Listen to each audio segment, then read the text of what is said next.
Good evening my friends, how are you. हम लोगों ने कल सफलतापूर्वक आधुनिक राष्ट्रवाद के क्लास को फिनिश किया। उम्मीद करता हूं, चूंकि मैंने कहा कि 19वीं सदी का समाज एवं धर्म सुधार आंदोलन मॉडर्न हिस्ट्री का सबसे स्टैंडर्ड टॉपिक है। थोड़ी आपको असुविधा हुई होगी, लेकिन आप लोग इतने ब्रिलियंट हो कि बहुत आसानी से उसको सहन कर गए। मैं आपको बताना चाहता हूं कि हम फिर एक बार अपने स्कीम को याद दिला दो। मेरे स्कीम को कभी मत भूलना, उसको हमेशा याद रखना। आपको चैप्टर टू चैप्टर केवल नहीं बढ़ना है, बल्कि एक खास सेगमेंट को दूसरे सेगमेंट से जोड़ कर देखना है, तभी जस्टिस हो पाएगा। जैसे द फर्स्ट पार्ट आपका history of 18th century. History of 18th century में दो सब पार्ट हो गए, 18वीं सदी का पूर्वार्ध, 18वीं सदी का उत्तरार्ध। अगर आज मेरा विश्वास है कि आप लोगों में किसी स्टूडेंट से पूछ लूं तो आप हमें बता दोगे कि पूर्वार्ध और उत्तरार्ध में क्या है। मैं पूछूंगी, अच्छा ये बताओ बच्चे, डार्क एज उसको आप अंधकार का युग मानते हो या पूर्व आधुनिक काल मानते हो, तो तुम मेरे प्रश्न का जवाब जरूर दे दोगे। उसके बाद मैं आता हूं उपनिवेशवाद पर। तो उपनिवेशवाद में मैंने समझाया है कि उपनिवेशवाद मूलतः एक आर्थिक संबंध है, परंतु राजनीतिक, प्रशासनिक, सामाजिक और सांस्कृतिक ढांचे को प्रभावित करता चलता है। तो मैं आपसे पूछूंगी, अच्छा यह बताइए कि विलियम बेंटिक ने जो सुधार किए उसके पीछे क्या उद्देश्य है, या लॉर्ड डलहौजी ने जो सुधार किए उसके पीछे क्या उद्देश्य है, तो आप बड़ी आसानी से बता दोगे। मैं अगर आपसे पूछूंगा, अच्छा ये बताओ ब्रिटिश ने भारत का आधुनिकीकरण किया या नहीं किया, तो बड़ी आसानी से बता दोगे। और मेरा विश्वास है कि मेरा स्टूडेंट किसी भी चौपाल पर खड़े होकर जब हिस्ट्री डिस्कस करेगा, जब वो जो चीज मैंने पढ़ाया है उस पर कोई सवाल पूछेगा तो उसको जरूर सेटिस्फाई करेगा, उसे कभी निराश नहीं करने देगा। अब तीसरा पार्ट हमारा राष्ट्रवाद पर। राष्ट्रवाद पर मैंने कहा कि सबसे पहले कैसे यूरोप में राष्ट्रवाद का मॉडल तैयार हुआ, राष्ट्रवाद क्या बोलता है। ध्यान रखना बच्चे, रिवाइज जरूर करते रहना। जैसे जब 4 to 5 डेज बीत जाएंगे तो पीछे वाला भूलने लगोगे। तो जब आप पीछे का, जब आपको चीजें देखो, वो पीछे लोग भूलते नहीं है, उस सब कॉन्शस में चला जाता है, क्योंकि नई चीजें और नई बातें जब आती है तो पुरानी बातें नेपथ्य में चली जाती है। तो भूलते नहीं है, उसको फिर रिवाइज करोगे तो फिर याद हो जाएगा, फिर आप याद कर लोगे। तो उसमें डरना नहीं है, आपको केवल ध्यान रखना है कि समय समय पर रिवीजन करना मांगता है। जो समय समय पर रिवीजन करोगे तब उसके साथ जस्टिस हो पाएगा। तो खैर चलो, तो उसके बाद फिर हम आ गए राष्ट्रवाद पर। तो यूरोपीय मॉडल, फिर भारत में उपनिवेश में राष्ट्रवाद का विकास कैसे हुआ, तो आद्य राष्ट्रवादी आंदोलन में जनजातीय किसान आंदोलन, नागरिक विद्रोह कैसे हुए, भारत का पहला स्वतंत्र आंदोलन 1857 का महाविद्रोह कैसे हुआ, फिर आधुनिक राष्ट्रवाद का उद्भव में भारतीय पुनर्जागरण की चर्चा कल हमने समाप्त की। अब हम आगे आएंगे आज से कांग्रेस की राजनीति पर। तो मैं पहले आपके सामने बस वही 5 क्वेश्चन रखता हूं जिसमें आप सेटिस्फाई करिए। ये पहला क्वेश्चन तो आप चुटकी बजाते हल कर दोगे, इसमें तो कोई दिक्कत नहीं। मिस्टर अंकुर, बी फास्ट। क्वेश्चन है, बंकिम चंद्र चटर्जी का प्रसिद्ध उपन्यास आनंद मठ निम्नलिखित में से किस आंदोलन से संबंधित था। ए नील आंदोलन, बी पवना आंदोलन, सी सन्यासी विद्रोह, डी उपयुक्त में से कोई नहीं। Be fast, be responsive my students, be fast. मैंने कहा ना, इसको तो चुटकी बजाते हल कर देंगे। दूसरा क्वेश्चन, 1857 के विद्रोह में विभिन्न ब्रिटिश अधिकारी तथा उनके द्वारा विभिन्न क्षेत्र में विद्रोह को दबाए जाने वाली घटना के संबंध में कोड को सुमेलित कीजिए तथा सही विकल्प का चयन कीजिए। देखता हूं कि ये क्वेश्चन थोड़ा सा डिफिकल्ट है, मेरा स्टूडेंट उसको कर पाता है कि नहीं। Havelock Allahabad, Firoz Delhi, Campbell Lucknow. और आपको इसमें पता करना है कि इस कोड कौन सही मिल रहा है, कोड कौन सही मिल रहा है। जैसे हैवलॉक इलाहाबाद में, हीरोज दिल्ली में है, कैंपबेल लखनऊ में है। मतलब इसमें आपको ये जो नाम दिए जा रहे हैं उसमें दिए जा रहे हैं इसमें से कौन कौन विद्रोह किस क्षेत्र में दबाया। तो विद्रोह का जो मिलान है उसको देखिएगा। हीरोज याद रखिएगा, ये लक्ष्मीबाई को पीछा किया था इसने। और कैंपबेल में बातचीत के क्रम में बता चुका हूं, और हैवलॉक है उसके बारे में भी बता चुका हूं। तो हैवलॉक में मतलब इलाहाबाद है उसके बारे में बता चुका हूं। और अब देखिए, कोशिश करिए एक बार। My student, be fast. Maximum सी है, वेरी गुड, आपने सही सॉल्व कर दिया। क्योंकि हीरोज, ये झांसी में हीरोज ने का झांसी से जुड़ा रहा है और ग्वालियर से रहा है, जहां लक्ष्मीबाई, यही हीरोज ने ही लक्ष्मीबाई को पराभूत किया था। उसके बाद आता है निम्नलिखित में से कौन सा एक क्षेत्र 1857 ईस्वी के विद्रोह से प्रभावित नहीं था? A B C D. Be fast my students, be responsive.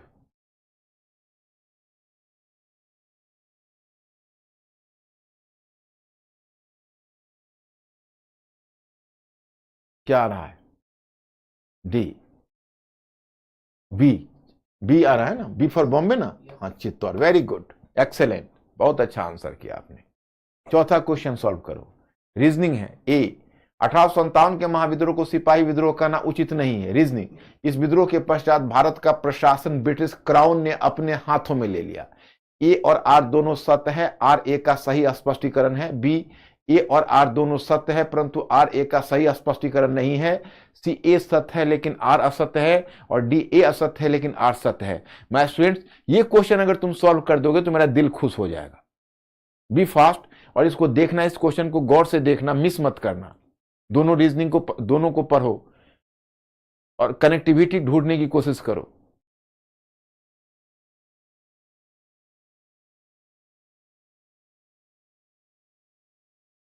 वाह, good good, I am proud of you my students, I am proud of you. Very good answer तुमने किया, बहुत अच्छे से। अधिकतर क्या होता है, मुझे डर था कहीं इस क्वेश्चन में तुम गलत न कर जाओ, क्योंकि बी वाला चॉइस एक ऐसा ऐसा एक डेंजरस चॉइस होता है कि बी के चॉइस में अधिकांश बच्चों को गलत करने की संभावना होती है। तो मुझे लग रहा था कि पता नहीं इस बी चॉइस में तुम गलत न कर जाओ, लेकिन तुमने बी चॉइस को भी निकाल लिया। It is really a matter of rejoice for me. Question number 5, 1857 के महान सेनानियों ने मुगल बादशाह बहादुर शाह जफर को हिंदुस्तान का शासक घोषित कर दिया। रीजनिंग, एक मुगल बादशाह को हिंदुस्तान की एकता के प्रतीक के रूप में देखा जाना आसान था। A B C D, 4 choice है my students. Be fast, be responsive.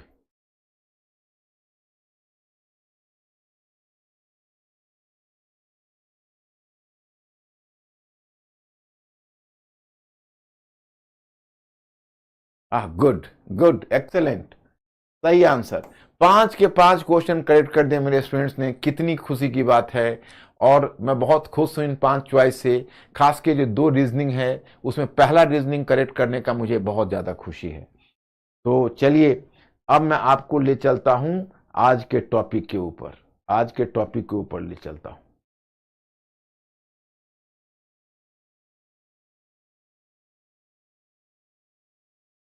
यहीं से हम लोग शुरू करेंगे। आधुनिक भारत खंड 3 में भारतीय राष्ट्रीय आंदोलन में आप हो।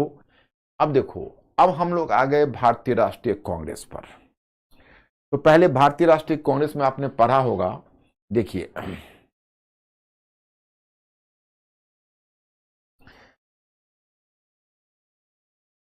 जहां भी अगर नहीं समझना तो मैं पूछना, मैं पीडीएफ के फॉर्म में तुमको स्टडी मटेरियल इसलिए दे देता हूं कि लेक्चर सुनने के बाद प्राय लोग भूल जाते हैं, लेकिन जब कंटेंट तुम्हारे पास रहेगा तो मेरा लेक्चर भी सुनोगे और कंटेंट भी। जैसे शुरू शुरू को मैंने 2-3 क्लासेस में कंटेंट पीछे न देखकर मैं डिलीवर लेक्चर कर देता था। फिर मुझे लगा कि पता नहीं कहीं बच्चे, मेरे स्टूडेंट्स बाद में कंटेंट पढ़ते होंगे तो कहीं उसमें उनको कुछ ऐसी शब्दावलियां तो नहीं मिल जाती होगी जिसको नहीं समझ पाते होंगे। तो इसलिए मैं साथ में कंटेंट भी आपको पढ़ देता हूं, ताकि अगर ऐसी कोई शब्दावलियां आपको दूर लगे तो हमको पढ़ने के समय दिख जाए तो मैं पहले ही तुमको समझा दूं। तो इस लिहाजन इसको देखो, हम शुरू करते हैं। पहली बात मैं आपको स्कीम बता दूंगा, स्कीम आगे की तरफ बता दूंगा कि देखो वो आगे का डायग्राम है, उसे पता चल जाएगा। अब हम लोग राष्ट्रीय आंदोलन में आगे बढ़ रहे हैं, तो आप लोग दिमाग में एक बात को रख लेना कि 2 धाराएं एक साथ चलेंगी। एक धारा चलेगी राष्ट्रवाद की, दूसरी धारा चलेगी संप्रदायवाद की। आगे मैं आपको संप्रदायवाद भी डिफाइन करूंगा और संप्रदायवाद को बिल्कुल ही शीशे की तरह साफ करूंगा कि संप्रदायवाद क्या है, राष्ट्रवाद क्या है। और आप 1885 से अब चल रहे हो, अब राष्ट्रवाद की प्रगति होती रहेगी और संप्रदायवाद की प्रगति होती रहेगी, दोनों की समानांतर प्रगति होती रहेगी। और अंत में क्या होगा, राष्ट्रवाद की प्रगति के कारण भारत को स्वतंत्रता मिलेगी, तो संप्रदायवाद की प्रगति के कारण भारत को विभाजन मिलेगा। तो स्वतंत्रता और विभाजन दोनों एक दूसरे के समानांतर स्थापित होगा, तो इस बात को ध्यान रखना है। भारतीय राष्ट्रीय कांग्रेस, प्राय भारतीय राष्ट्रीय कांग्रेस को भारतीय राष्ट्रीय आंदोलन के पर्यायवाची के रूप में देखा जाता रहा है। मतलब यहां पर पहला मैं देखो, ये डायग्राम मैंने क्या बताया कि जब भी भारतीय राष्ट्रीय आंदोलन की बात होती है, दो शब्द होता है। पहले मैं इसको पढ़ दो फिर समझा देता हूं कि भारतीय राष्ट्रीय कांग्रेस को भारतीय राष्ट्रीय आंदोलन के पर्यायवाची के रूप में देखा जाता रहा है, परंतु सच्चाई इससे अलग है। यह सही है कि भारतीय राष्ट्रीय कांग्रेस राष्ट्रीय आंदोलन में एक प्रभावी संगठन रहा, परंतु भारतीय राष्ट्रीय कांग्रेस का एक भाग हमेशा राष्ट्रीय आंदोलन से बाहर चलता रहा और समय के साथ कांग्रेस में भी बदलाव आया। उदारवादी चरण में भारतीय राष्ट्रीय कांग्रेस और राष्ट्रीय आंदोलन में अधिक दूरियां थी। उग्रवादी चरण में थोड़ी निकटता आई, फिर गांधीवादी चरण में और भी निकटता आ गई, परंतु किसी भी चरण में भारतीय राष्ट्रीय कांग्रेस राष्ट्रीय आंदोलन का पर्यायवाची नहीं बन सकी। देखिए, जैसे नॉर्मली क्या होता है कि अगर किसी को पहले मैं ही पूछता था, या स्टूडेंट जब कॉलेज डेज में थे तो किसी बच्चे से पूछते थे कि अच्छा तुम भारतीय राष्ट्रीय आंदोलन इंडियन नेशनल मूवमेंट पढ़ रहे हो? तो हाँ। तो कहां से? तो इंडियन नेशनल मूवमेंट का मतलब समझता था इंडियन नेशनल कांग्रेस से, जहां से सिलेबस शुरू होता है। पहला पैराग्राफ में आपको बताया गया है कि देखिए, इंडियन नेशनल कांग्रेस और इंडियन नेशनल मूवमेंट ये दोनों एक दूसरे का पर्यायवाची नहीं है। इंडियन नेशनल मूवमेंट एक बहुत बृहद है, मतलब इंडियन नेशनल मूवमेंट एक छतरी है जिसमें भारतीय राष्ट्रीय कांग्रेस भी है, इंडियन नेशनल कांग्रेस भी है। ये सही है। Indian national Congress Indian national movement के एक बड़े भाग का प्रतिनिधित्व करता है, इसमें कोई शक नहीं। जो इंडियन नेशनल कांग्रेस है वो इंडियन नेशनल मूवमेंट के एक बड़े भाग का प्रतिनिधित्व करती है, लेकिन यह भी ध्यान रखने की आवश्यकता है कि Indian national movement Indian national movement का पर्यायवाची नहीं। पर्यायवाची का मतलब है कि इंडियन नेशनल जो कांग्रेस है वो इंडियन नेशनल मूवमेंट का विकल्प नहीं है। तो उसी में आपको ये देखो, यहाँ डायग्राम बता रहा है, उदारवादी चरण, उग्रवादी चरण, गांधीवादी चरण। क्या कहता है? जैसे जब उदारवादी चरण में कांग्रेस होगी तो उसमें मुट्ठी भर शिक्षित भारतीय केवल प्रतिनिधित्व कर रहे हैं, तो वो अपर मिडिल क्लास, जैसे मध्य वर्ग है ना, मध्य वर्ग में भी दर्जा है, मैं आपको बताता हूं। कुलीन वर्ग कहते हैं जो भूमिधारी वर्ग, जो लैंड होल्डर क्लास है, उसको कुलीन वर्ग बोलते हैं।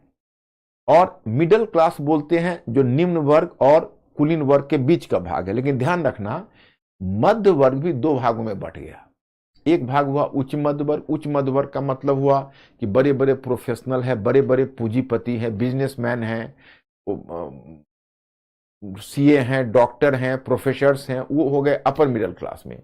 और बेचारे क्लर्क हैं, जो शिक्षक हैं, छोटे छोटे पेशेवर समूह के लोग हैं, वो आ गए निम्न मध्य वर्ग में।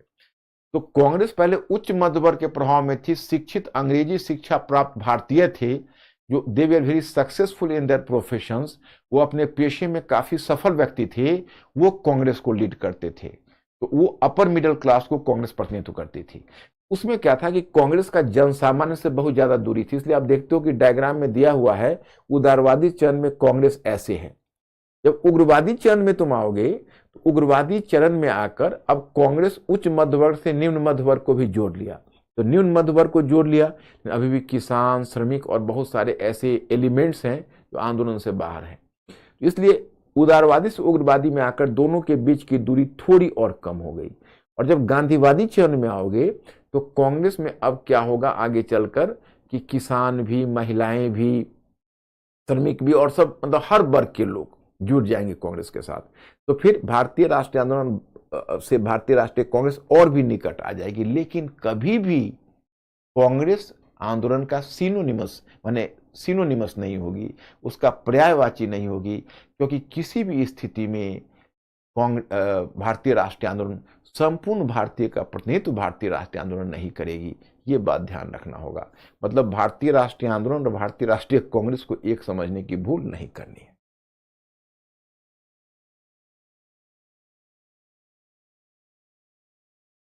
अब हम यहां भारतीय राष्ट्रीय कांग्रेस की स्थापना से संबंधित बात आपको बताना चाहते हैं। देखिए, एक भारतीय राष्ट्रीय कांग्रेस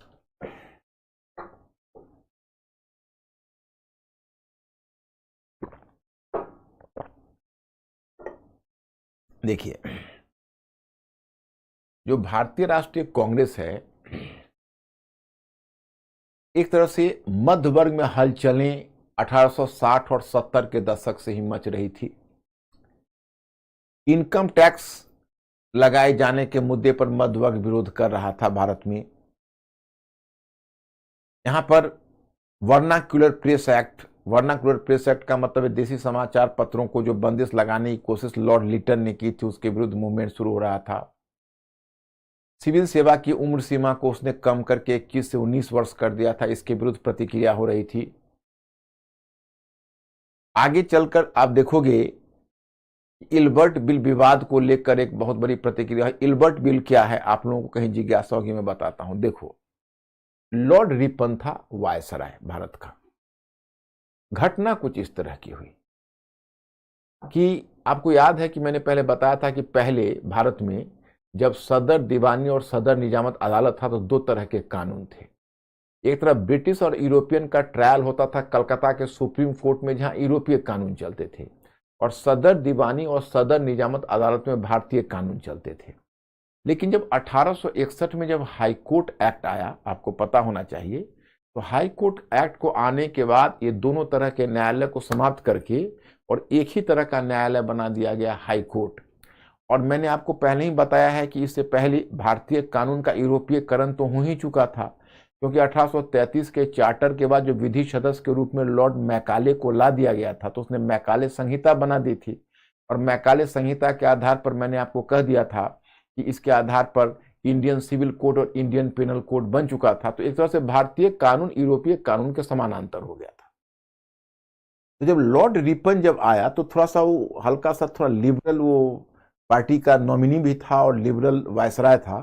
तो उसने सोचा कि देखो, पहले कोई इंडियन जज किसी ब्रिटिश या किसी यूरोपियन का ट्रायल इसलिए नहीं करता था क्योंकि भारतीय कानून और यूरोपीय कानून अलग अलग थे, और जो भारतीय जज होते थे वो सिर्फ भारतीय कानून ही जानते थे। तो अब अगर दोनों प्रकार के कानून जब एक तरह के हो गए हैं, तो अब क्या फर्क पड़ता है कि किसी भी मुकदमे में इंडियन जज ट्रायल करे या ब्रिटिश जज ट्रायल करे, सॉरी, इंडियन जज ट्रायल करे या यूरोपियन जज।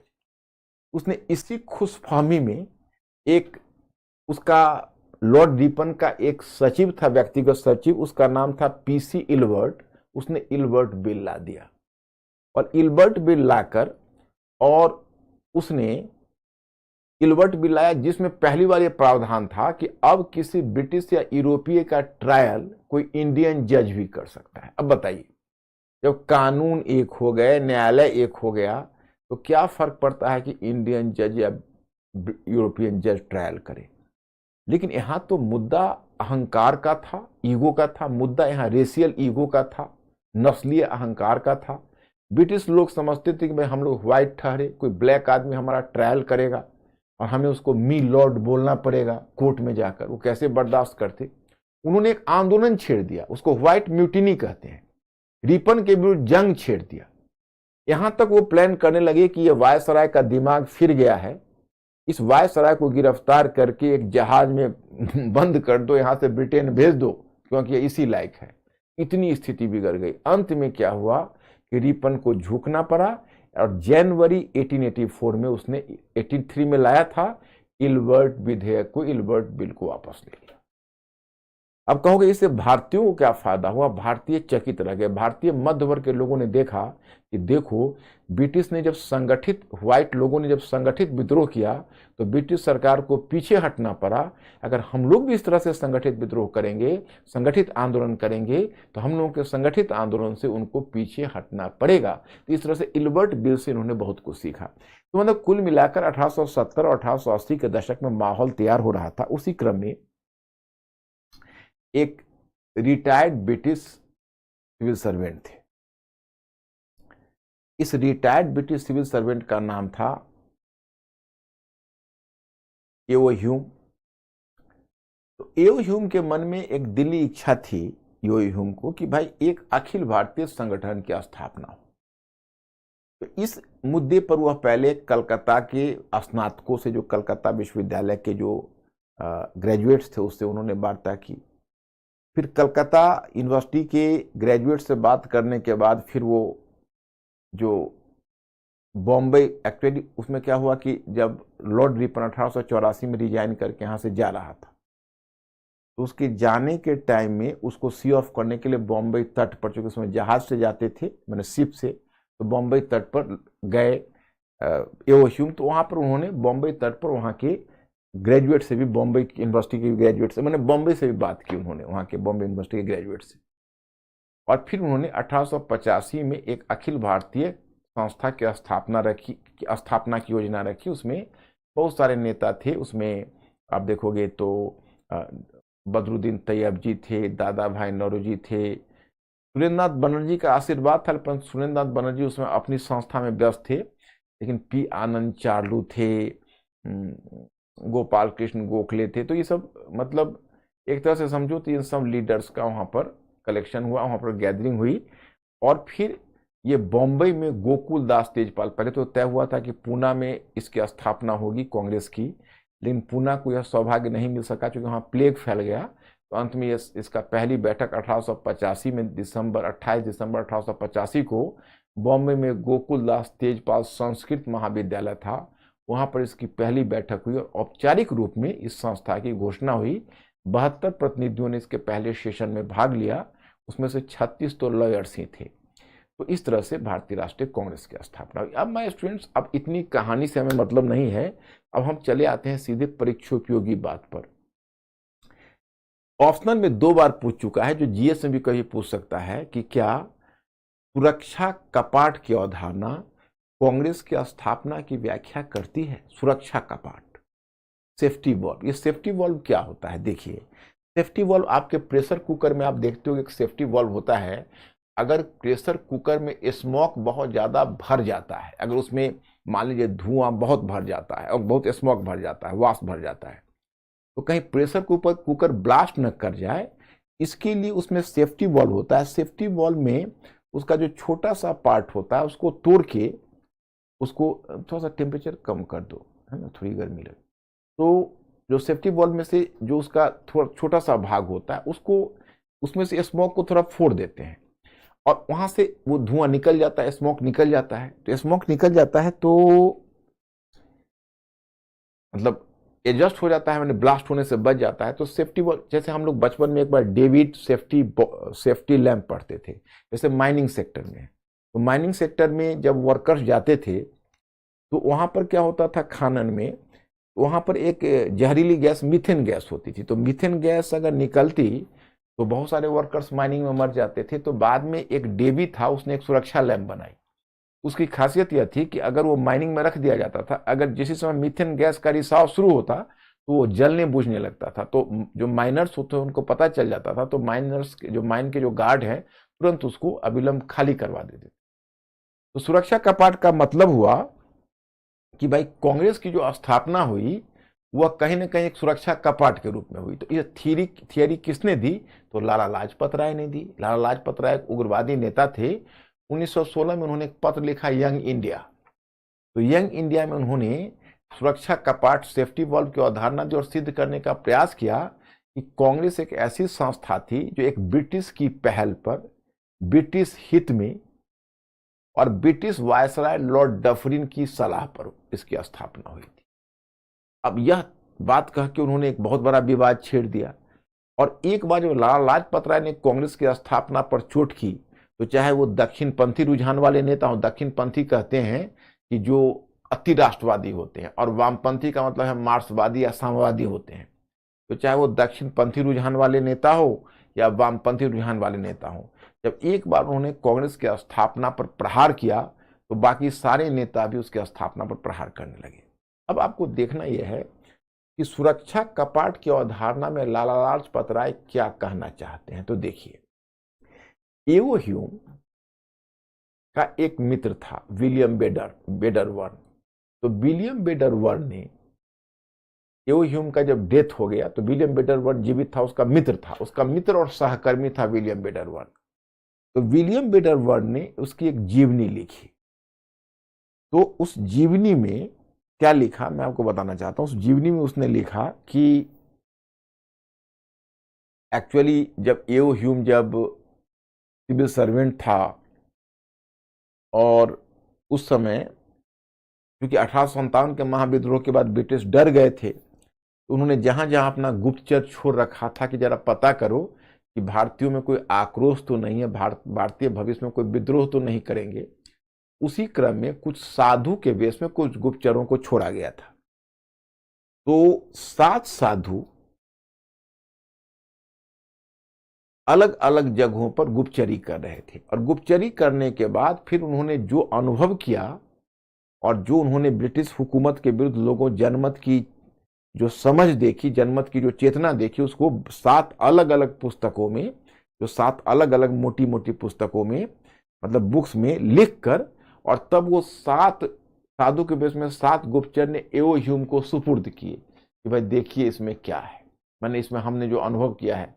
उन 7 दस्तावेजों से पता चलता था कि ब्रिटिश शासन के विरुद्ध भारतीय जनता में आक्रोश उमड़ रहा है और किसी समय विस्फोट हो सकता है और फिर विद्रोह का रूप ले सकता है। तो ब्रिटिश इस बात से घबरा गए और एओ ह्यूम घबरा गया और एओ ह्यूम ने डफरिन से सलाह की, जो वायसराय था, और डफरिन के सीधे सलाह पर तब उसने तय किया कि ऐसा करते हैं कि कांग्रेस जैसी एक संस्था की स्थापना कर लेते हैं और कांग्रेस संस्था की स्थापना से फायदा यह होगा कि जो भारतीय बुद्धिजीवी लोग हैं वहां पर इकट्ठे होंगे और भारतीयों का आक्रोश उस संस्था के माध्यम से निकलता रहेगा और उस संस्था से यह भी पता चलता रहेगा कि जनमत का रुख अभी कैसा है। तो ब्रिटिश पहले ही अपनी नीति में परिवर्तन कर लेगी ताकि 1857 के महाविद्रोह जैसी घटना की पुनरावृत्ति ना हो। तो कांग्रेस की वाणी जिस समय गर्म होने लगेगी उसी समय हम संभल जाएंगे कि भाई कहीं ऐसा ना हो कि भारतीयों में फिर कोई बड़ा आक्रोश हो जाए या विद्रोह हो जाए और हम अपनी पॉलिसी को बदल लेंगे। तो क्या होगा कि एक 1857 के महाविद्रोह जैसी जो घटना है वो घटना टल जाएगी। ये कहना था किसका? विलियम बेडरबर्न का कहना था, जो ह्यूम का मित्र था, और उसने ह्यूम की जीवनी के रूप में ये बात लिखी, ह्यूम की जीवनी में ये बात लिखी। ओके, इसी को लाला लाजपत राय ने आधार बनाया और ये सिद्ध करने का प्रयास किया कि देखिए डफरिन, देखिए एओ ह्यूम सीधा डफरिन की सलाह पर काम कर रहा था और कांग्रेस की स्थापना ब्रिटिश हित में हुई थी, एक ब्रिटिश की पहल पर हुई थी और इसलिए हुई थी क्योंकि इस तरह की घटना की पुनरावृत्ति ना हो और कांग्रेस के माध्यम से ब्रिटिश भारतीय जनमत का पता करते रहे। इसी को कहते हैं सेफ्टी वॉल्व। अब तो सेफ्टी वॉल्व आप लोग समझ गए होंगे माय स्टूडेंट। अच्छा, लेकिन ये बेसिकली बिपिन चंद्रा ने लिखा है भारत का स्वतंत्रता आंदोलन, तो उसमें 2 चैप्टर उन्होंने कांग्रेस पर लिखी है। एक लिखी है कांग्रेस की स्थापना का मिथक और दूसरा कांग्रेस की स्थापना का सच। अब देखो ये सुरक्षा का पार्ट की अवधारणा है, जब इसका हम परीक्षण करते हैं तो इसकी कई सीमाएं निकल कर आती है। सीमा क्या है बताते हैं। देखिए, पहली बात कि एओ ह्यूम उस डिपार्टमेंट का, अगर पहली बात यही कर दीजिए कि 7 साधुओं ने अगर एओ ह्यूम को इस प्रकार के दस्तावेज दिए जिसमें कि भावी विरोध की सूचना या विद्रोह के बारे में थोड़ा संकेत था, तो दस्तावेज कहाँ गए? कम से कम उस दस्तावेज को भारत की किसी लाइब्रेरी में या लंदन की लाइब्रेरी में मिलना तो चाहिए था। तो स्वतंत्रता के बाद ना तो वो दस्तावेज भारत की किसी लाइब्रेरी में मिली, ना लंदन की लाइब्रेरी में। इसका मतलब है कि एक कपोल कल्पित है। तो आप कहोगे भाई कपोल कल्पित क्यों है? कपोल कल्पित मतलब कल्पना से क्यों है? तो इसकी व्याख्या दी जाती है कि एक्चुअली देखो, विलियम बेडरबर्न एओ ह्यूम का मित्र था और एओ ह्यूम ने कांग्रेस को स्थापित किया था और आगे चलकर कांग्रेस ने ब्रिटिश की जड़ खोदना शुरू कर दिया और विशेषकर जब उग्रवाद का उदय हुआ कांग्रेस के अंदर, तो यह बात तो तय हो गई कि भाई अब पहले वाली जो उदारपंथियों की नीति चलेगी नहीं, तो कांग्रेस हो गई खतरनाक संस्था। तो अब एओ ह्यूम पर उंगलियां उठने लगी ब्रिटिश समाज में कि देखो कैसा ब्रिटिश है, जिसने एक ऐसी संस्था बना दी तो अपने ही शासन की जड़ खोद दी। तो विलियम बेडरबर्न को लगता था कि कहीं ऐसा न हो कि एओ ह्यूम ब्रिटिश समाज में गद्दार समझा जाए, तो ब्रिटिश समाज में एओ ह्यूम का आदर भाव बना रहे। इसलिए चलिए एक काम करते हैं, कुछ एक ऐसी कहानी गढ़ देते हैं कि ब्रिटिश समाज में लगेगा कि देखो महान देशभक्त था, तुम उसको गलत समझ रहे हो। उसने तो संस्था इसलिए बनाई थी कि ब्रिटिश के विरुद्ध कोई आक्रोश अचानक से व्यक्त ना हो और 1857 के महाविद्रोह की तरह ब्रिटिश कहीं मारे ना जाए। मेरी बात समझ रहे हो कि नहीं? तो उन्होंने, विलियम बेडरबर्न ने एक तरह से एओ ह्यूम को भला करने का काम किया, नंबर 1। नंबर 2 कि अगर डफरिन की सलाह पर एओ ह्यूम काम कर रहा था, ये बात खंडित हो गई, तो ये बात खंडित हो गई और मैं आपको बता दूं कि 1860 के में, लगभग 1850 के दशक या 60 में लॉर्ड डफरिन के परिवार वालों ने उसके कुछ पत्रों का प्रकाशन किया। तो जब लॉर्ड डफरिन के पत्रों का प्रकाशन हुआ तो कई ऐसे जो भ्रम था वो हट गया, दूर हो गया, क्योंकि लॉर्ड डफरिन के पत्र, क्योंकि लॉर्ड डफरिन तो ऐसा सोच के पत्र नहीं लिखा था ना कि भविष्य में इसका उपयोग होगा। वो तो अपना जिस समय लिखा था उस समय तो अपने तरीके से लिखा था।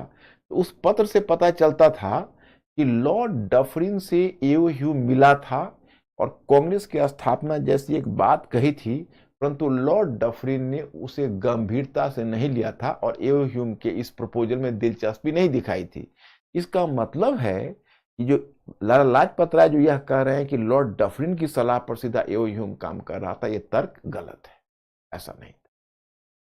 I think my students even this point is clear. तो ये हो गया। तो अब सवाल है कि भाई इसकी क्या वजह थी। तो एक मैं बताना चाहता हूं, भारतीय नेता है गोपाल कृष्ण गोखले, उन्होंने एक वैकल्पिक थियरी दी है। वैकल्पिक थियरी क्या है? वो कहते हैं कि देखिए, उन्होंने लाइटनिंग उनकी उन्होंने वैकल्पिक थियरी नहीं दी है, सॉरी, बिपिन चंद्रा के दस्तावेज को आधार बनाकर, सॉरी, बिपिन चंद्र पाल, सॉरी गलत हो गया, गोपाल कृष्ण गोखले के दस्तावेज को आधार बनाकर हिस्टोरियन बिपिन चंद्रा ने एक दूसरी थियरी दी है, उसको कहते हैं lightning conductor theory. Lightning conductor theory कहते हैं तड़ित चालक थियरी को। तड़ित चालक आप समझते होंगे, बड़े बड़े मकानों पर तड़ित चालक लगाया जाता है। ऊपर अगर बिजली गिरेगी तो तड़ित चालक उसको कैचअप करके उसको अंडरग्राउंड भेज देगा और वो मकान डैमेज होने से बच जाएगा। तो ये जो थियरी है इसको कहते हैं तड़ित चालक थियरी, दैट इज कॉल्ड तड़ित चालक थियरी। तो यहां पर बिपिन चंद्र कहते हैं कि देखिए, सच्चाई अलग है, सच्चाई कुछ अलग है। जैसी सच्चाई कही गई है वैसी सच्चाई नहीं है। सच्चाई यह है कि एओ ह्यूम ने, मतलब एओ ह्यूम ने कांग्रेस के नेताओं का उपयोग अपने लिए नहीं किया, बल्कि कांग्रेस के नेताओं ने ही एओ ह्यूम का उपयोग अपने लिए कर लिया। उनका कहना है कि जब आप इस तरह की एक अखिल भारतीय संस्था बना रहे हो और अगर इस संस्था में हो सकता है कि ब्रिटिश इस संस्था को शक की निगाह से देखते और फिर पता चलता कि इस संस्था पर ब्रिटिश का गाज गिर गया, ब्रिटिश का कोप भाजन हुआ, एक ब्रिटिश को उससे जोड़ लेते हो तो आपको तो फायदा है, तो ब्रिटिश का आक्रोश दूर हो जाएगा। इसलिए सच्चाई यह है कि एओ ह्यूम ने भारतीय नेताओं का अपने मकसद के लिए उपयोग नहीं किया, भारतीय नेताओं ने एओ ह्यूम का उपयोग कर लिया। लेकिन इसके अलावा अंत में यह कहा जाता है कि देखो, कांग्रेस एक ऐसी संस्था है, अखिल भारतीय संस्था, की क्षेत्रीय स्तर पर संस्थाओं की स्थापना पहले से ही चली आ रही थी। Land holder society, British India society, British Indian association, Poona सार्वजनिक सभा, तो क्षेत्रीय स्तर पर संस्थाएं बन रही थी। 1870-1880 के दशक में भारतीय राष्ट्रीय जागृति बढ़ रही थी। आपने देखा कि सिविल सेवा के भारतीयकरण को लेकर मूवमेंट शुरू हो चुका था, वर्नाकुलर प्रेस एक्ट वाला मुद्दा उछल रहा था, इल्बर्ट बिल विवाद जैसी समस्याएं खड़ी थी। तो ये क्षेत्रीय स्तर पर पहले से ही कांग्रेस की स्थापना का माहौल बन रहा था। तो कांग्रेस की स्थापना उस राष्ट्रीय जागृति का परिणाम है जो हम 1870-1880 के दशक में देखते हैं। इसको सुरक्षा कपाट की उपज मानकर कांग्रेस की स्थापना को इस तरह से दूषित नहीं किया जाना चाहिए। एक अखिल भारतीय संस्था थी, इसको ये सिद्ध करना उचित नहीं है कि ब्रिटिश के द्वारा ब्रिटिश हित में और ब्रिटिश की पहल पर हुआ था। तो कुल मिलाकर बच्चों, हम इसका खंडन करते हैं। और ये क्वेश्चन आपका यहाँ पर ऑलरेडी दिया हुआ है कि सुरक्षा कपाट की अवधारणा क्या है, गठित की गई सुरक्षा कपाट की अवधारणा का आधार क्या है। ब्रिटिश अधिकारी एओ ह्यूम ने विलियम बेडरबर्न के द्वारा लिखित ह्यूम की जीवनी में कहा गया है कि ह्यूम को एक विद्रोह की आशंका थी, इसलिए वो सुरक्षा कपाट के तौर पर प्रतिनिधात्मक संस्था के रूप में कांग्रेस की स्थापना करना चाहते थे। सुरक्षा कपाट की अवधारणा के विरोधी मत क्या कहता है 1950 के दशक में, ये सब मैं आपको समझा चुका हूं, इसको एक नजर आप मार दीजिए। और फिर तड़ित चालक का सिद्धांत जो मैंने बिपिन चंद्रा वाली बताई है वो उल्टा कहता है। और फिर क्या सुरक्षा कपाट की अवधारणा कांग्रेस की स्थापना की वास्तविक व्याख्या करती है? तो इसका क्वेश्चन का मैंने आंसर करके दिया है और इस आंसर को आप लोगों ने पढ़ लिया होगा, बिल्कुल समझ में आ जाएगा। अब मैं स्टूडेंट्स, अब तुम थोड़ा सा हमें ये बता दीजिए कि मिस्टर अंकुर मेरे स्टूडेंट से पूछ के बताइए कि वो समझ गए कि नहीं कांग्रेस की स्थापना का। My students please give my clue. आप सेफ्टी वॉल्व सिद्धांत समझ गए कि कांग्रेस की स्थापना में दी गई, उससे हम क्यों आगे एग्री नहीं कर रहे हैं।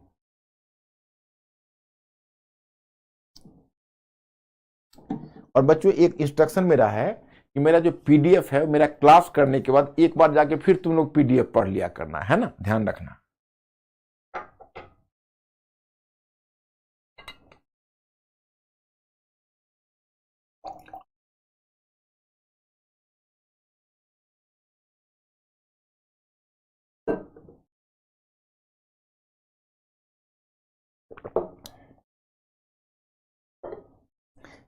You have to take 2 bottles of water from tomorrow। अब देखो ये डायग्राम मैंने बनाया है, इस डायग्राम को देखो। अब हम लोग डेकेड बाय डेकेड बनेंगे बच्चों। अब हम कैसे भारत की आजादी तक बढ़ेंगे जानते हो कैसे डायग्राम आपका बनेगा। पहला डायग्राम बना 1885 से 1907। यहां पर हम उदारवादी चरण से शुरू करेंगे और उग्रवादी चरण तक पहुंच जाएंगे। तो 1885 से 1907 हमारा पहला स्टेज होगा, ओके। और दूसरा चरण हम लेंगे 1907 से 1914। तीसरा चरण हम लेंगे 1914 से माने फर्स्ट वर्ल्ड वॉर माने प्रथम विश्व युद्ध का प्रभाव 1914 से 1919।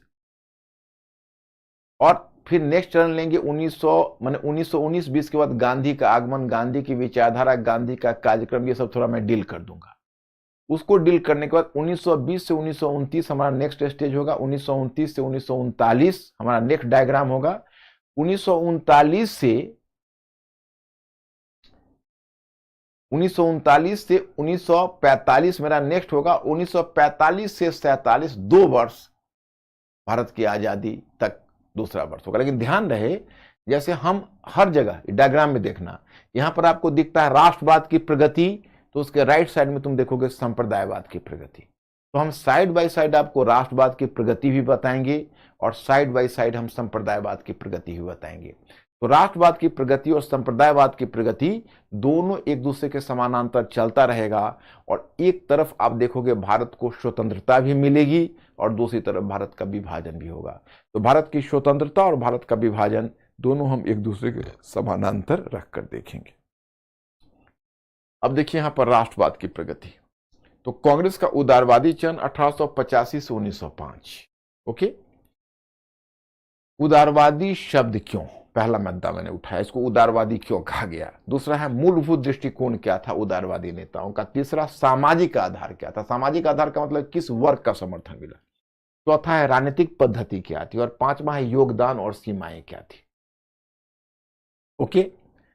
और उसके बाद कांग्रेस का उग्रवादी चरण 1905 से 1907, उद्भव की परिस्थितियां, सामाजिक आधार, उदारवादियों से मतभेद के बिंदु उग्रवादियों का क्या था, राजनीतिक पद्धति क्या थी, फिर थोड़ा स्वदेशी आंदोलन की चर्चा करेंगे, फिर सूरत में कांग्रेस का विभाजन 1907।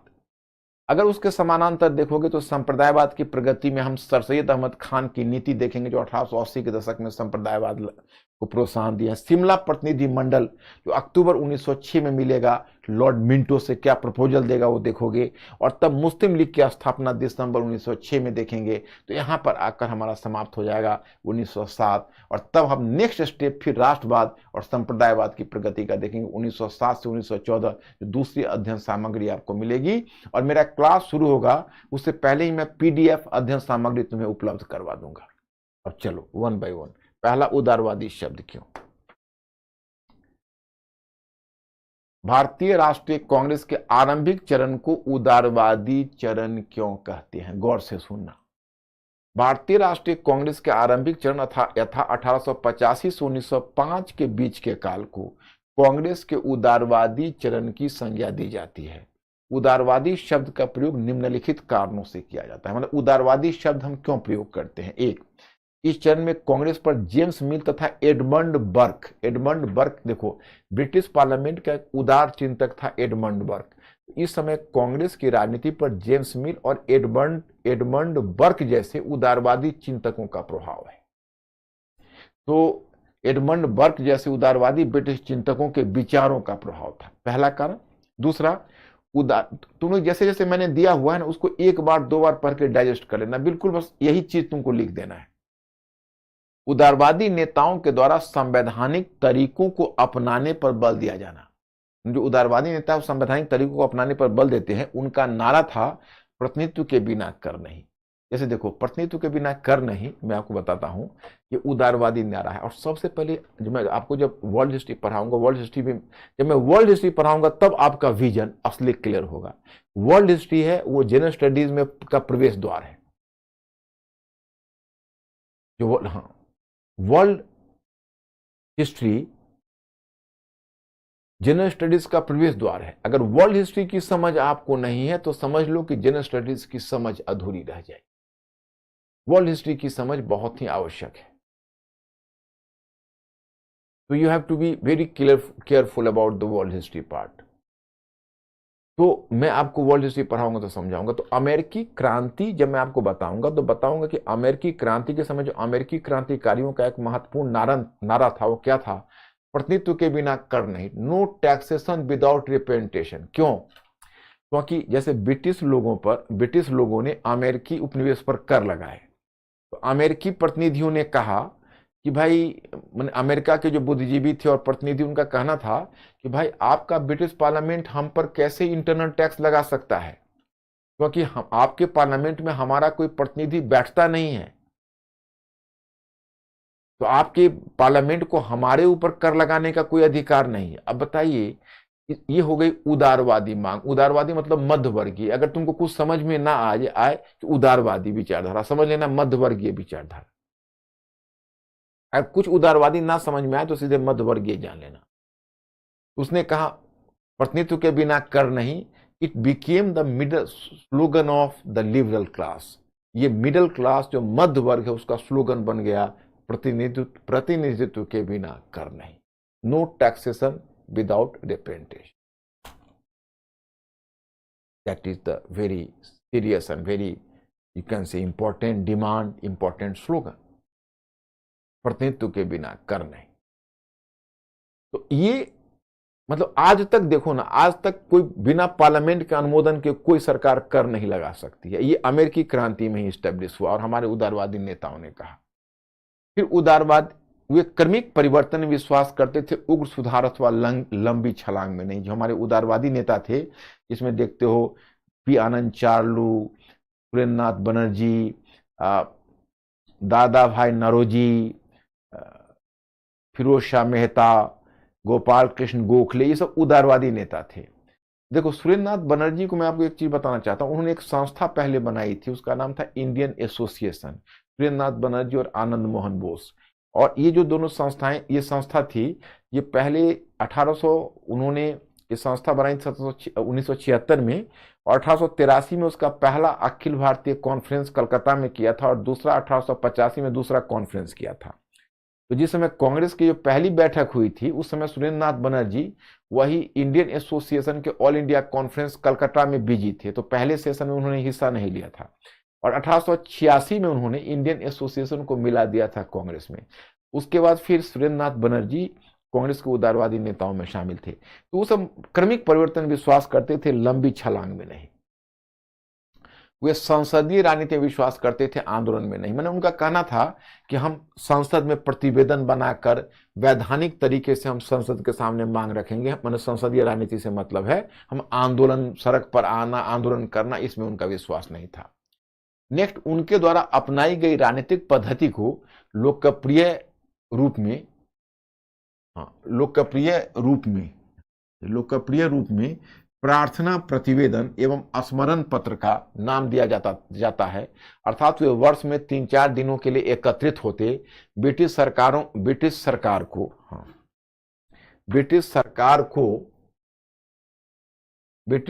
को अपने पुराने प्रतिवेदनों की याद दिलाते तथा नए प्रतिवेदन प्रस्तुत करते, फिर आपस में विचार विमर्श कर वापस लौट जाते। इस प्रकार राजनीति उनके लिए मात्र अल्पकालिक पेशा था। मतलब साल में 3-4 दिनों के लिए इकट्ठे होते, मेमोरेंडम बनाते, प्रतिवेदन, और वो पार्लियामेंट में प्रति सरकार को अर्पित करते, और अगले वर्ष फिर 3-4 दिनों के लिए मिलते, तो सरकार को पुराने प्रतिवेदन की याद दिलाते, फिर नए प्रतिवेदन, नई मांग प्रस्तुत करते, और 3-4 दिनों तक विचार विमर्श करने के बाद आपस में त्रिदैनिक या चतुर्दैनिक एक उनका कॉन्फ्रेंस होता, उस कॉन्फ्रेंस के बाद फिर वो डिस्पर्स कर जाते, जहां तहां अपने पेशों में लौट जाते। यही होता था। अब इसमें कहा गया है कि भाई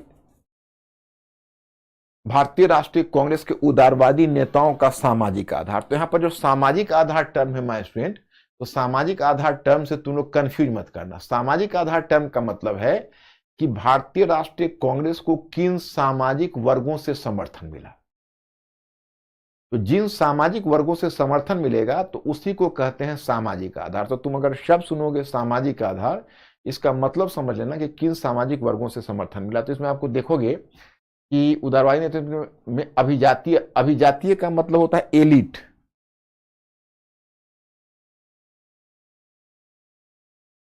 अभिजातीय तत्व ने अभिजात तत्व,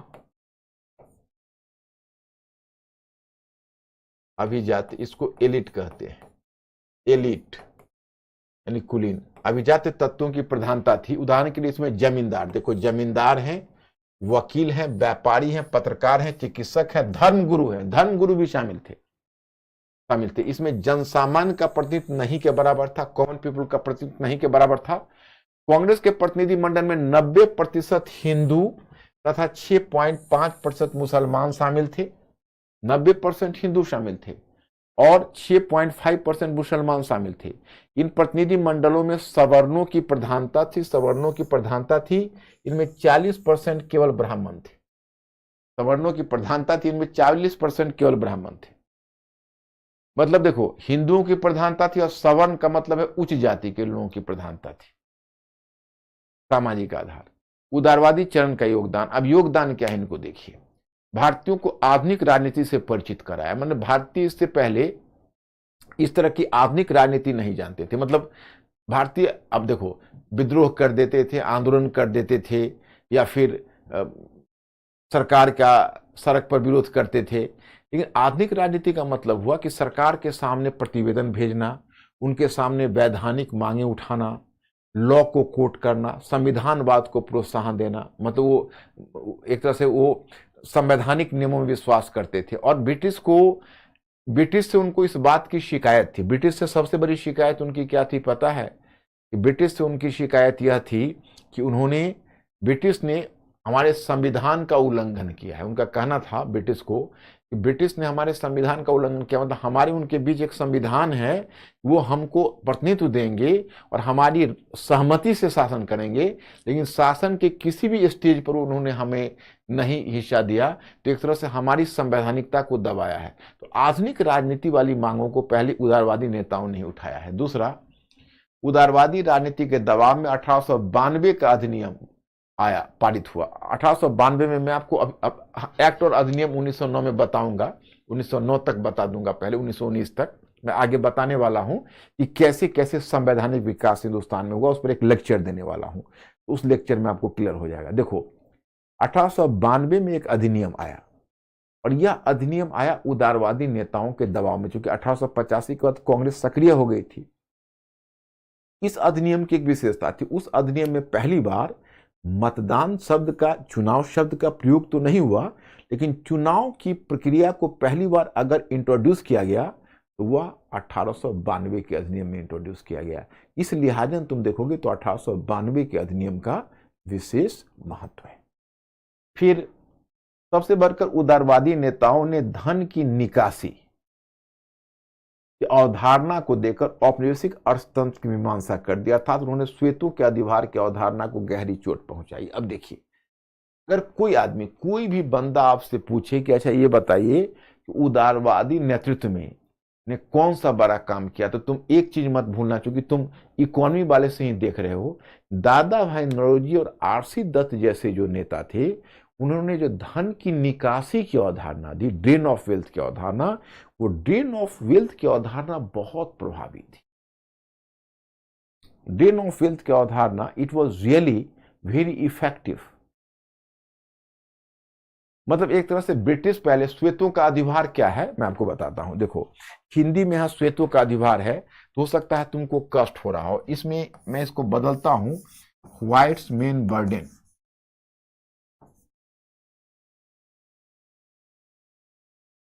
व्हाइट्स मेन बर्डन,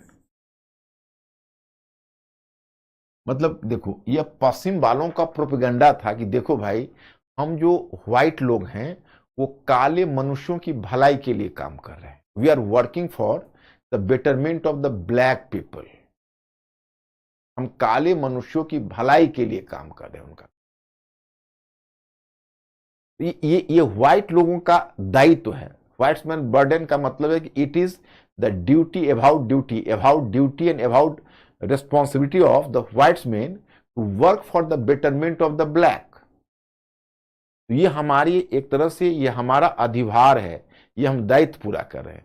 अब तक वो क्लेम करते थे और उदारवादी नेताओं ने धज्जियां उड़ा दी औपनिवेशिक अर्थतंत्र की। नहीं, आप हमारे यहां से चुरा कर लेते जाते रहे हो, इतनी रकम इतने समय में उठा के ले गए, ऐसे हमारे धन को चुराया, वो धन अगर हमारे यहाँ रहता तो हमारा विकास हुआ होता। मतलब लेकर उनका सारा पोल खोल के रख दिया कि देखिए, आप हमारे यहाँ से अपने यहाँ धन लूट कर ले जाते रहे हो, जिसको उन्होंने ड्रेन ऑफ वेल्थ कहा।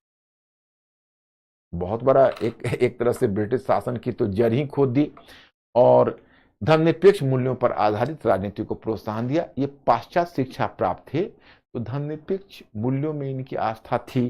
तो दैट इज हियर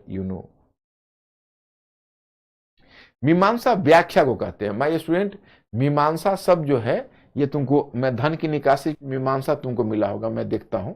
मीमांसा का मतलब है व्याख्या, ध्यान कर लेना। धन की निकासी की व्याख्या की, मैंने उसको व्यापक रूप से जब व्याख्या करोगे उसी को मीमांसा बोलते हैं। मीमांसा का और कोई मतलब नहीं। और माय स्टूडेंट्स, लोग ठीक हैं, ओके हैं सब?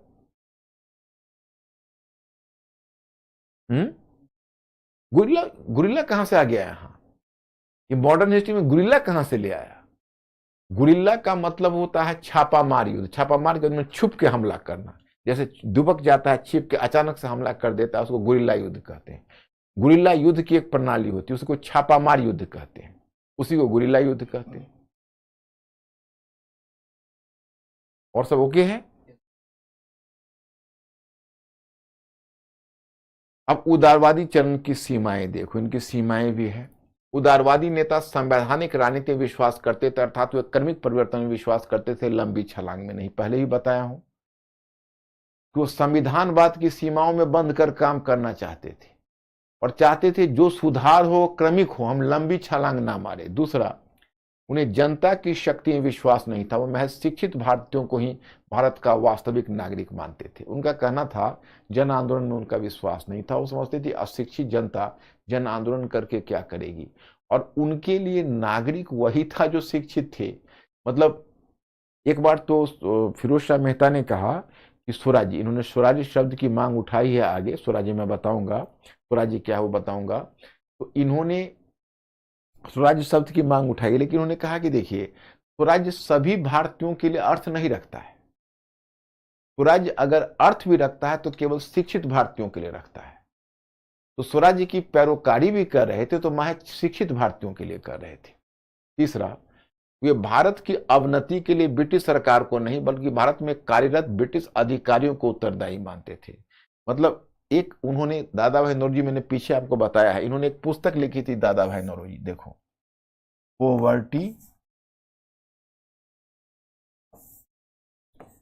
पोवर्टी एंड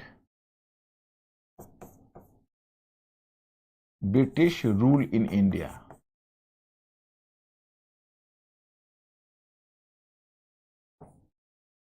अब देखो, दादा भाई नौरोजी को जो बुक है poverty and British rule in India, क्या कहती है? कहती है कि देखिए, भारत में जो गरीबी है, वो गरीबी के लिए, मतलब उनको कुल मिलाकर, आपको याद होगा मैंने जब यहां पर ड्रेन ऑफ वेल्थ आपको कवर किया है, वहां पर मैंने बताया है कि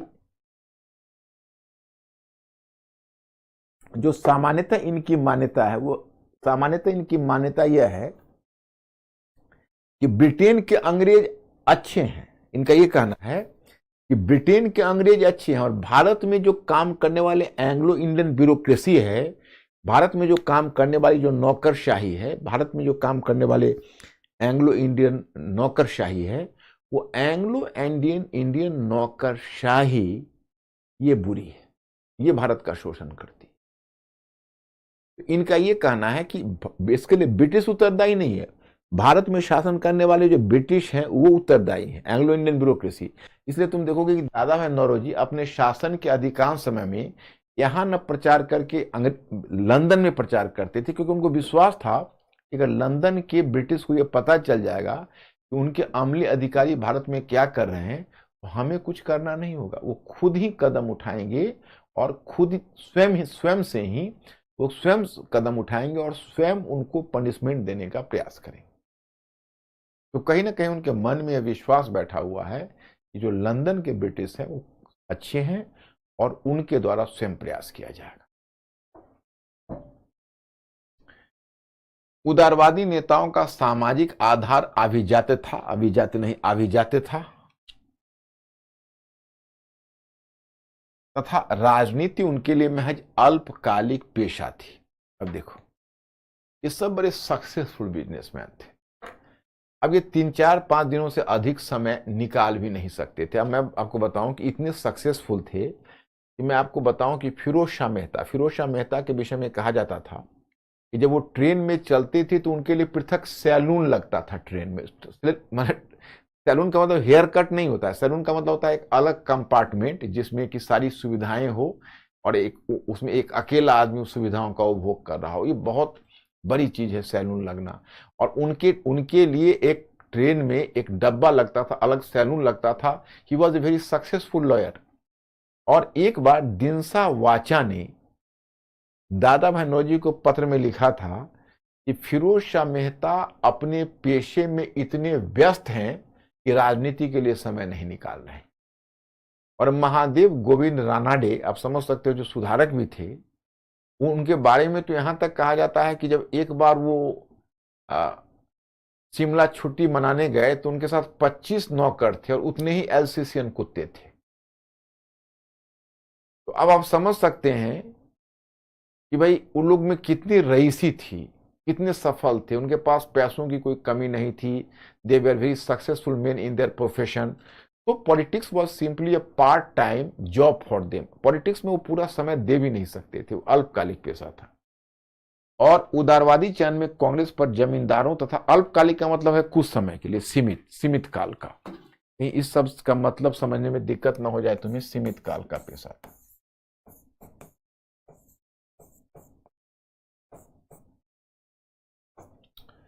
उदारवादी चयन में कांग्रेस पर जमींदारों तथा पूंजीपतियों का प्रभाव था, अतः कांग्रेस के द्वारा किसानों तथा श्रमिकों के समर्थक कानून का विरोध किया गया। उदाहरण के लिए कांग्रेस ने जहां एक तरफ 1885 ईस्वी के बंगाल रेतवारी कानून का विरोध किया, वहीं 1900 ईस्वी के पंजाब लैंड एलिनेशन कानून का विरोध किया। देखो, आपको याद होगा मैंने पीछे आपको पढ़ाया था, जहां पर मैंने आपको पढ़ाया है उपनिवेशवाद, वहां बताया है कि बंगाल में तो पहले जमींदारों की कृपा पर किसानों को छोड़ दिया गया था, याद होगा आपको। फिर पहली बार किसानों की सुरक्षा के लिए 1859 का रेतवारी कानून लाया गया, जिसमें उनको कुछ सुरक्षा दी गई। 1885 का रेतवारी कानून लाया गया। लेकिन आपको आश्चर्य होगा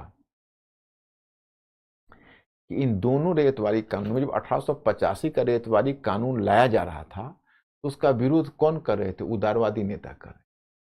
क्यों? वो जमींदार समर्थक थे। और 1900 ईस्वी में पंजाब में एक लैंड एलिनेशन एक्ट लाया गया था। मैंने आपको बताया था कि पंजाब में क्या हो रहा था, वहां के जो महाजन थे वो महाजन सब हिंदू थे और संपन्न थे, और किसान थे वो बेचारे मुस्लिम ही उसमें ज्यादा थे। तो उसमें क्या था कि वो जो किसान थे उन्होंने महाजनों से कर्ज ले रखा था, तो महाजन उस कर्ज की उगाही में उनकी जमीन पर कब्जा करे। तो वो क्या होता था कि किसानों की जमीन चूंकि बंधक पड़ी हुई होती थी, तो किसानों की जमीन गिरवी होती थी और वो निकलकर महाजनों के हाथ में जा रही थी।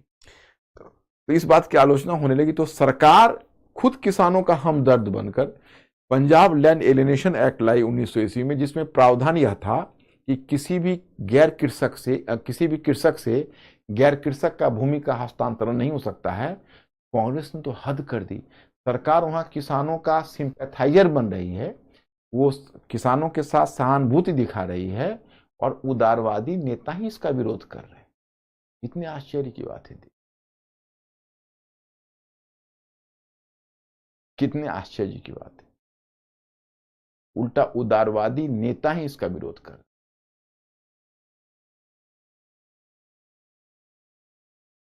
तो this is the point here. और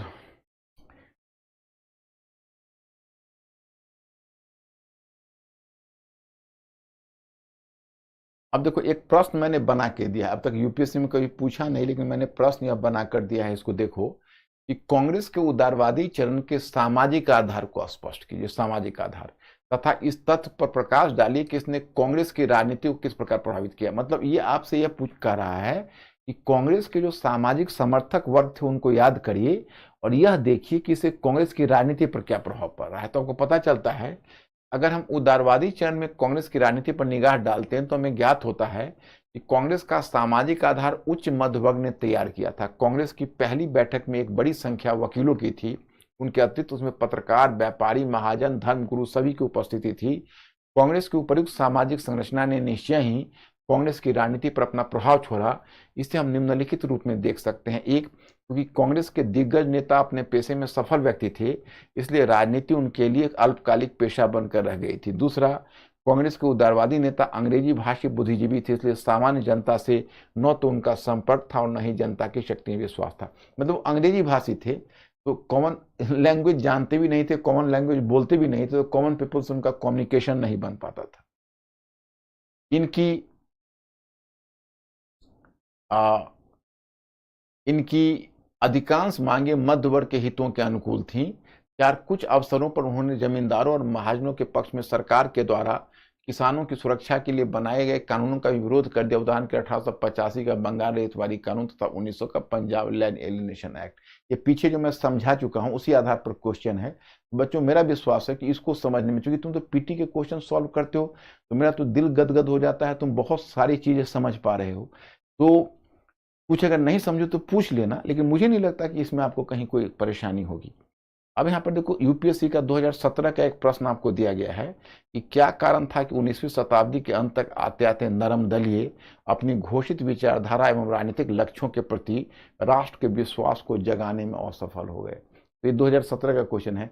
जितनी भी अपने उदारवादी नेताओं की सीमाएं देखिए, अगर केवल उनकी सीमाएं आप लिख दोगे तो अभी ये क्वेश्चन पूरा हो जाएगा। क्या उदारवादी चरण में कांग्रेस का नेतृत्व अभिजात ही बना रहा था, जनसामान्य के मुद्दे एवं समस्याओं को अपने से दूर रखा, इस कथन के संदर्भ में अपना मत प्रस्तुत कीजिए।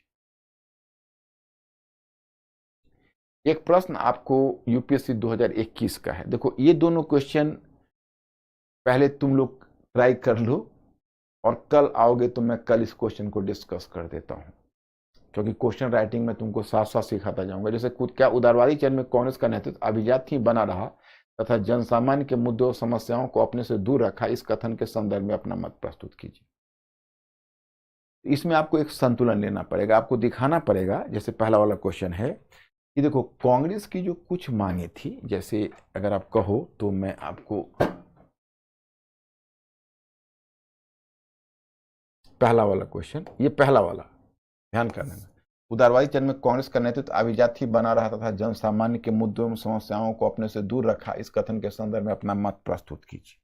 इसे हम ये क्वेश्चन, पहला वाला क्वेश्चन बताओ तो ये वाला जो है कि क्या उदारवादी चरण में कांग्रेस का नेतृत्व अभिजात ही बना रहा तथा जनसामान्य के मुद्दे एवं समस्याओं को अपने से दूर रखा, इस कथन के संदर्भ में अपना मत प्रस्तुत कीजिए। तो मैं स्टूडेंट्स जरा सा आप में से कितने लोग ये बताने की स्थिति में, जरा ये बताओ, ये क्वेश्चन हाइपोथेटिकल है आर्गुमेंटेटिव? मिस्टर अंकुर आस्क देम, ये क्वेश्चन हाइपोथेटिकल है आर्गुमेंटेटिव?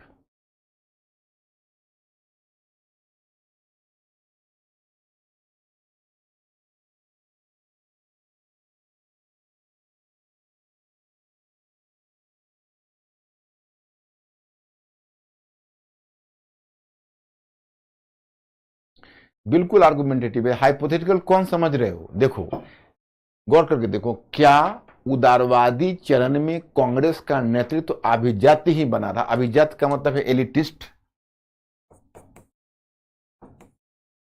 एलिटिस्ट तथा जनसामान्य के मुद्दों एवं समस्याओं को अपने से दूर रखा, इस कथन के संदर्भ में अपना मत प्रस्तुत कीजिए। ये आर्गुमेंटेटिव क्वेश्चन है। देखो इसको हम कैसे डील करेंगे, देखो बताते हैं। जैसे इसको हम डील करेंगे ऐसे, यह सही है, यह सही है कि कांग्रेस, यह सही है कि कांग्रेस का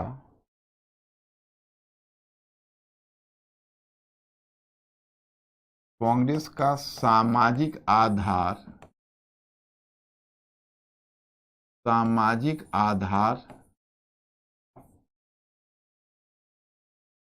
अभिजात्य था,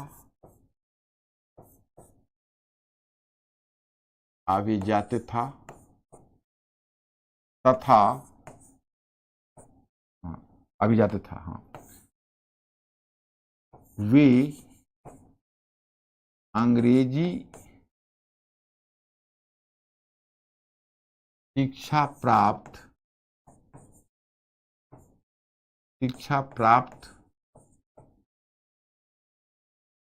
व्यक्ति थे एवं अपने पेशे में सफल थे। अंग्रेजी शिक्षा प्राप्त व्यक्ति थे और अपने पेशे में सफल थे। यह भी सही है कि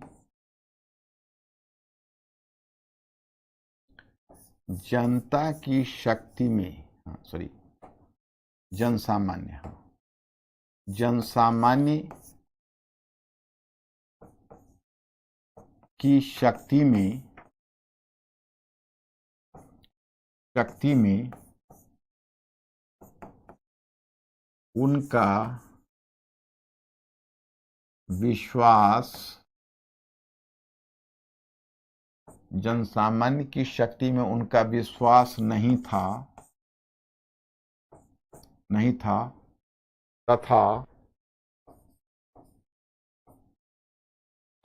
तथा वे जन आंदोलन के पक्ष में नहीं थे।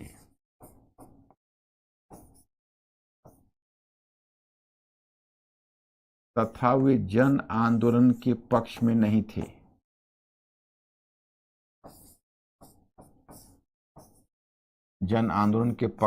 थे।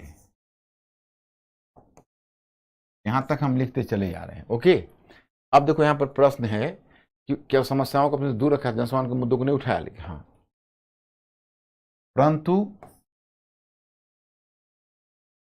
यह मानना उचित नहीं है, यह मानना उचित नहीं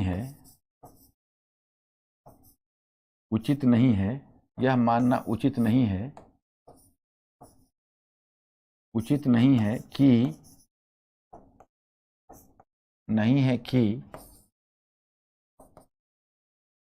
उन्होंने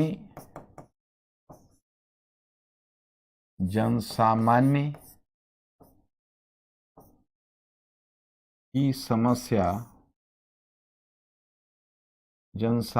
की समस्या को नहीं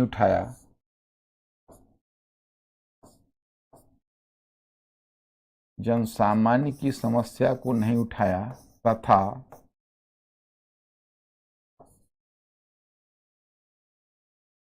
जनसामान्य के मुद्दों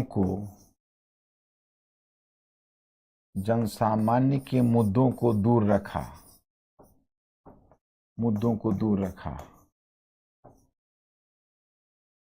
यह आपका थीसिस हुआ।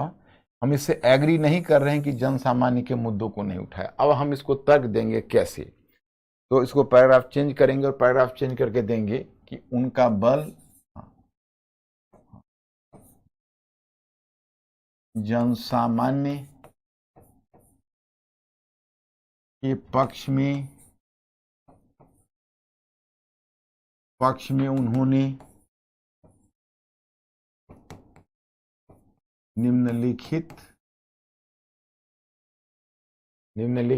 मांगे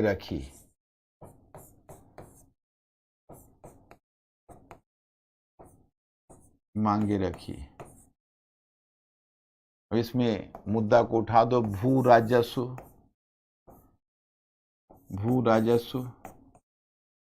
की दर में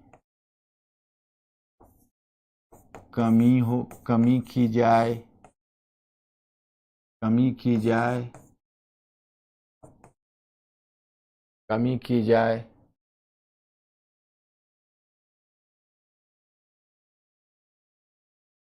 पूरा उसकी दर में कमी की जाए। रैयतवाड़ी एवं माहलवाड़ी क्षेत्र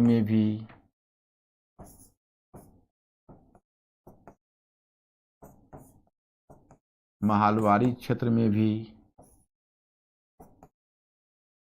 अस्थाई बंदोबस्त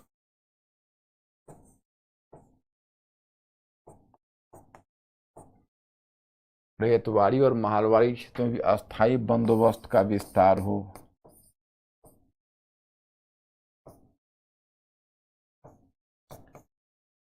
मतलब here you are given the information कि रैयतवाड़ी और माहलवाड़ी क्षेत्र में भी अस्थाई बंदोबस्त का विस्तार हो। मतलब जो पहला देखो, रैयतवाड़ी और माहलवाड़ी में भी अस्थाई बंदोबस्त का विस्तार हो, तो इसका मतलब एक चीज आप लोग मत समझना, आप लोग ऐसा मत समझना कि अस्थाई बंदोबस्त का मतलब जमींदारी व्यवस्था है। अस्थाई बंदोबस्त का मतलब है कि इसका कहना था कि जैसे बंगाल में आपने जमींदारों के साथ परमानेंटली सेटल कर लिया है, उसी तरह से आप सेटल्ड रैयतवाड़ी में भी करिए और माहलवाड़ी में भी करिए। मैंने उनको इनहेंस मत करिए टैक्स का। मेरे विचार से मेरे स्टूडेंट तुम लोग समझ चुके होगे, पीछे भी बता चुका हूं, ये मांग रखी। हाँ, अकाल की रोकथाम के लिए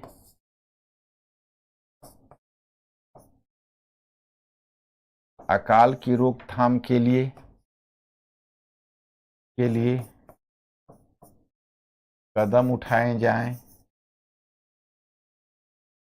उठाए जाएं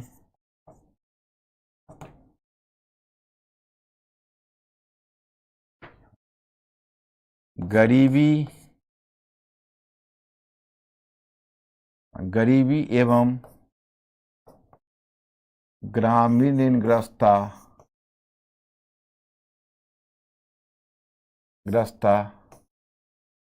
की जांच की जाए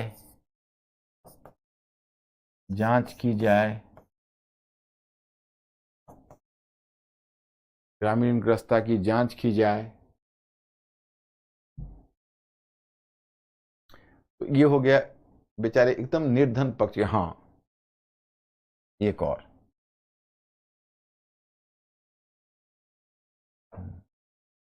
एक मांग और, चाय और एवं कॉफी बागानों में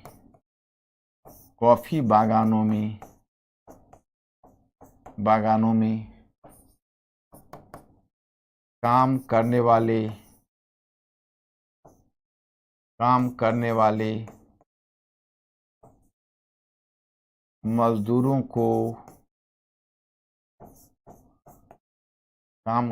मजदूरों को सुरक्षा मिले।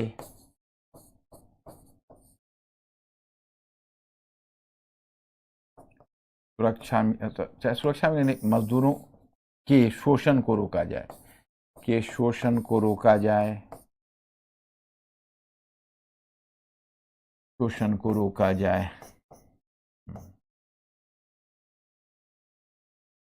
अब यहां पर कंक्लूजन दे दे। हाँ, इस प्रकार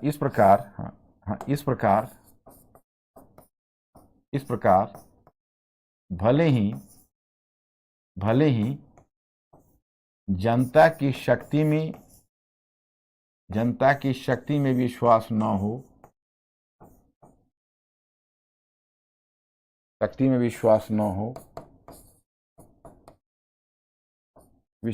हो, परंतु जनता के प्रतिनिधि के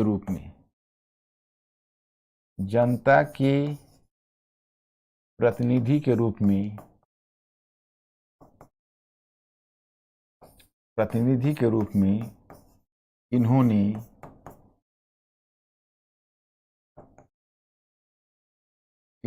उनके पक्ष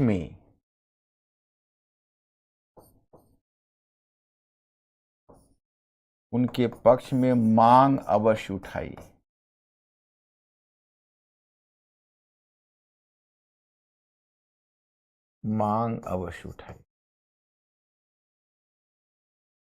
ओके, इसी तरह से उत्तर लिखते हैं बच्चे। अब तो तुम लोग धीरे धीरे जैसे प्रीलिम्स का क्वेश्चन सॉल्व करना शुरू कर दिए, मेंस का भी क्वेश्चन सॉल्व करो। ये जो दूसरा वाला क्वेश्चन है इस पर तुम लोग ट्राई करना कि क्या कारण था कि 19वीं शताब्दी के अंत तक आते आते नरम दलीय अपने घोषित विचारधारा और राजनीतिक लक्ष्यों के प्रति राष्ट्र के विश्वास को जगाने में असफल हो गए। ये यूपीएससी 2017 का क्वेश्चन है और 2021 का क्वेश्चन हम खुद हल करके यहाँ दिया है। तो ये जो दूसरा वाला क्वेश्चन 2017 का है उसमें तुम जो उदारवादी नेतृत्व की सीमाएं अगर दिखा दोगे, थोड़ा अपनी भाषा में थोड़ा सा नमक मिर्च लगा के लिखना, थोड़ा स्पाइसी बना के लिखना, थोड़ा लय ताल में जैसे मैं लिखता हूं, तो आप चाहे मेरे उत्तर को पढ़ो तो उससे कुछ आइडिया मिल जाता है। पॉइंट भी बना सकते हो। इसमें है कि 1800 नरमपंथियों की भूमिका ने किस सीमा तक व्यापक स्वतंत्रता आंदोलन का आधार तैयार किया, टिप्पणी कीजिए। इस क्वेश्चन का देखो हमने उत्तर करके दिया हुआ है तुम्हें, तो ये क्वेश्चन को तुम पढ़ लोगे तो हो जाएगा कि 1885 में भारतीय राष्ट्रीय कांग्रेस की स्थापना उस राजनीतिक जागृति का परिणाम थी जो 1870-1880 के दशक में उत्पन्न हुई थी। क्षेत्रीय स्तर पर पुनः सार्वजनिक सभा से लेकर मद्रास महाजन सभा तक कई क्षेत्रीय संस्थाओं की स्थापना हो चुकी थी। भारतीय राष्ट्रीय कांग्रेस एक अखिल भारतीय संस्था के रूप में गठित हुई जिसका उद्देश्य विभिन्न क्षेत्रों में सक्रिय राजनीतिक कार्यकर्ताओं को एक समान मंच प्रदान करना था। इस रूप में कांग्रेस एक व्यापक राष्ट्रीय आकांक्षा से जुड़ गई। इसके अतिरिक्त उन्होंने भारतीयों को आधुनिक राजनीति से अवगत करवाया। सबसे बढ़कर उन्होंने राष्ट्र हित से जुड़ी हुई कुछ महत्वपूर्ण मांगे उठाई, यथा प्रतिनिधात्मक सरकार की मांग, प्रेस की आजादी, सिविल सेवा का भारतीयकरण, भारतीय उद्योगों को सुरक्षा, भू राजस्व की दर कम करना आदि। फिर भी उनकी सबसे महत्वपूर्ण मांग थी भारतीय अर्थव्यवस्था के शोषण को रोकना। इसलिए उदारवादी कांग्रेस को भारत में आर्थिक राष्ट्रवाद, इसको आर्थिक राष्ट्रवाद कहा जाता है। जैसे धन की निकासी के मुद्दे को उठाना, आर्थिक राष्ट्रवाद सबसे अब घबराना मत, धन की निकासी के मुद्दे को उठाना आर्थिक राष्ट्रवाद कहा जाता है। आर्थिक राष्ट्रवाद का जनक माना जाता है। दादा भाई नौरोजी जैसे उदारवादी नेताओं ने धन की निकासी के मुद्दे को गंभीरता से उठाया, परंतु उपयुक्त योगदान के बावजूद उनकी कुछ निश्चित सीमाएं भी बनी रही जो इस प्रकार हैं। राजनीति उनके लिए अल्पकालिक पेशा बनी रही तथा कांग्रेस का अधिवेशन महज एक वार्षिक सम्मेलन बनकर रह गया। फिर व्यवहार में कांग्रेस मुट्ठी भर अंग्रेजी शिक्षा प्राप्त बुद्धिजीवियों का क्लब बनी रही। सामान्य जनता से न तो उनका संपर्क था और न ही जनता की शक्ति में उनका विश्वास था। उनके द्वारा अपनाई गई प्रार्थना, प्रतिवेदन और स्मरण पत्र की पद्धति को उग्रवादी नेताओं ने खारिज कर दिया तथा उन्हें राजनीतिक भिक्षावृत्ति की संज्ञा दी। इसलिए कांग्रेस के उदारवादी चयन में राष्ट्रीय आकांक्षा और वास्तविक उपलब्धि के बीच एक बड़ी खाई बनी रही। इसको पढ़ना और कल मैं आपको उदारवादी उग्रवादी चयन, मैंने कल बाकी सब ये जो आपका ये पार्ट हो जाएगा, कल आपका ये हो जाएगा संप्रदायवाद की उसकी प्रगति भी, कल ये पार्ट आपका हो जाएगा। और तब कल शाम में या परसों दिन में मैं तुमको दूसरा अध्ययन सामग्री भेज दूंगा, क्योंकि पीडीएफ हमेशा हमारा एडवांस में रहेगा ताकि तुम लोगों को कोई दिक्कत ना हो। वैसे मैं स्टूडेंट्स आर यू ओके, क्योंकि मैं क्लास को यहीं स्थगित कर रहा हूँ। अब कल मिलता हूँ, ये पार्ट में बचा हुआ पार्ट आप लोग पढ़ लेना और पीडीएफ में जो मैंने दिया है और एक क्वेश्चन दिया है उसको भी तुम लोग ट्राई कर लेना। फिर हम लोग मिलते हैं, कल मिलते हैं। Okay my students, are you okay? Okay, thank you very much. I'll see you tomorrow.